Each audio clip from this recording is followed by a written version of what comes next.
दोस्तों, जैसा कि आप सभी जानते हैं कि इंडियन सिनेमा की most awaited film RRR release हो चुकी है।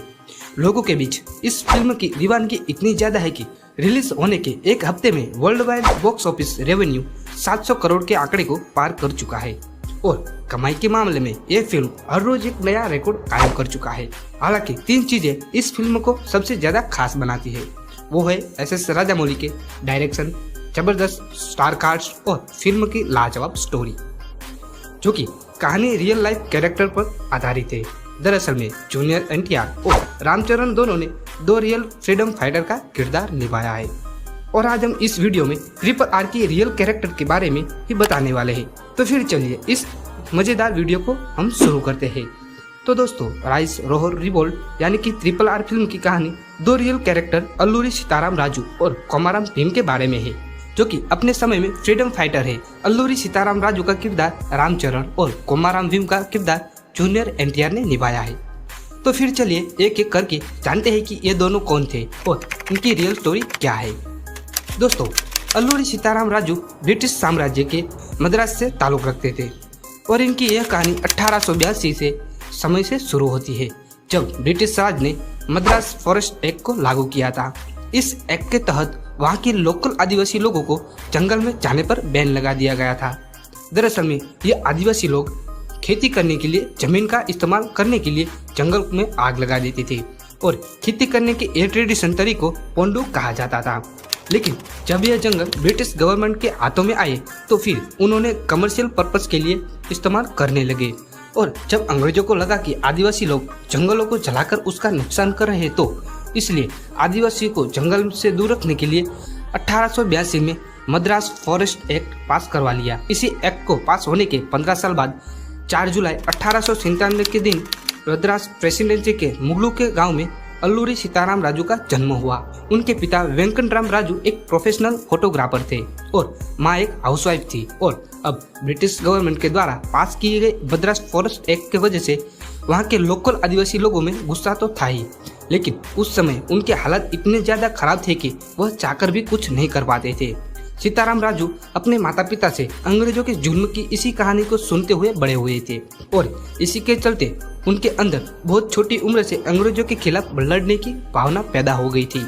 अब सीताराम राजू की उम्र जब 25 साल हुई तो उन्होंने कुछ लोगों को अपने साथ जोड़कर ब्रिटिश राज के खिलाफ विद्रोह छेड़ दिया, जिसको रामपा रिवोल्ट नाम दिया गया था। इस लड़ाई के लिए जब भी उनको हथियारों की जरूरत पड़ती तब वो और अपनी टीम को लेकर लोकल पुलिस स्टेशन पर छापा मारकर हथियार लूट लेते थे।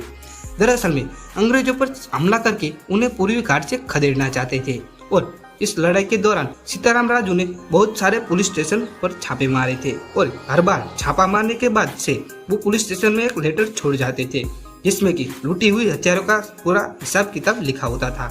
साथ ही उस लेटर में यह भी लिखा होता था कि अगर उन पुलिस वालों में दम है तो हमें रोक कर दिखाए। अब ब्रिटिश पुलिस अपनी किसी टीम को उन्हें पकड़ने के लिए भेजती तो फिर सीताराम राजू और उनकी टीम उन पुलिस वालों को मौत के घाट उतार देती थी। ब्रिटिश फोर्स और सीताराम राजू के बीच यह लड़ाई करीब 2 साल तक चलती रही, लेकिन आखिर 7 मई 1924 के दिन चिंतमपल्ली के जंगलों में एक लड़ाई के दौरान ब्रिटिश फोर्स ने सीताराम राजू को चारों ओर से घेर लिया। ब्रिटिश सरकार उनकी मौत के जरिए क्रांतिकारियों को यह मैसेज देना चाहते थे कि उनसे टकराने का अंजाम क्या होता है, इसलिए उन्हें गिरफ्तार करके पासी के एक गांव में लाया गया और वहां पर उन्हें पेड़ से बांधकर लोगों के बीच आंखों के सामने गोली मारकर हत्या कर दी गई। फिर यह बात हुई इस फिल्म के एक किरदार की, यानी कि अल्लूरी सीताराम राजू की। चलिए फिर इस फिल्म के दूसरे कैरेक्टर यानी कि कोमाराम भीम की कहानी को जानते हैं। तो दोस्तों, कोमाराम भीम का जन्म 22 अक्टूबर 1900 के दिन तेलंगाना के एक गांव में गौड़ जनजाति के एक परिवार में हुआ था। उस समय ब्रिटिश शासन में इस जनजाति के लोगों की हालत बहुत ही ज्यादा खराब थी, जिनके चलते कोमाराम भीम को बचपन में कोई शिक्षा हासिल नहीं कर पाई। उनका बचपन मुसीबतों और दिक्कतों से गुजरा हुआ था, जहां उन्होंने अपने लोगों को पुलिस से लेकर जमींदारों तक अत्याचारों का शिकार बनते हुए देखा था।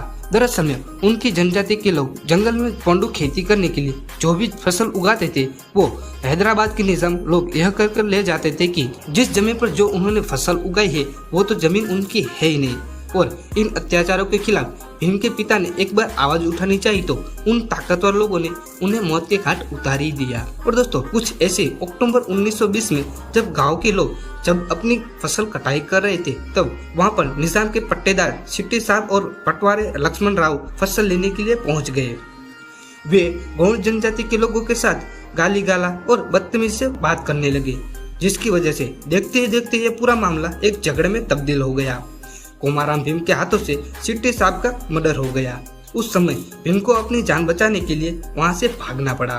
और फिर क्या, अगले कुछ सालों तक वह अलग अलग जगहों पर अलग अलग तरह के काम जैसे कि आसाम में चाय की खेती और प्रिंटिंग प्रेस में नौकरी करते रहे। और फिर यह मामला शांत हो गया तो फिर वो चौड़े घाट नाम के एक गांव में शिफ्ट हो गए और इस गांव में आदिवासियों को इकट्ठा किया और अपने ऊपर सदियों से करते रहे इन अत्याचारों के खिलाफ आवाज उठाने के लिए कहा। और दोस्तों इस तरह से भीम ने काफी सारे आदिवासी लोगों को साथ जोड़कर हैदराबाद के निजाम और ब्रिटिश राज के खिलाफ विद्रोह शुरू कर दिया। और ये विद्रोह 1928 से लेकर 1940 तक चला और इस लड़ाई में उन्होंने छापामार युद्ध नीति अपनाकर निजाम और ब्रिटिश गवर्नमेंट के लिए काम करने वाले जमींदारों को एक एक करके मारना शुरू कर दिया।